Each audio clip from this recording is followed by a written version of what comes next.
Today, we'll show you 3 simple methods to quickly transfer photos from your Google Pixel phone to your computer. Method 1. How to transfer pictures from Pixel to PC via Bluetooth. You can transfer photos from your Google Pixel to your computer using Bluetooth. Turn on Bluetooth on both devices. Pair them. Select the photos you want to transfer in your Pixel's gallery, then share them via Bluetooth to your computer.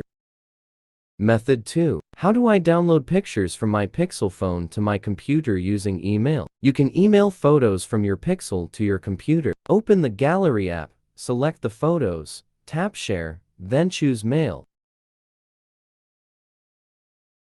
Method 5. How to transfer photos from Pixel to computer with MobiKin Assistant for Android. Let's introduce the method of using MobiKin Assistant for Android software. This is a powerful Android phone management tool that helps you easily manage and transfer photos. Simply install and run the software, then connect your phone to the computer. Once your phone is connected, select the Photos folder from the sidebar. Preview and select the photos you want. Then click Export to transfer them to your computer.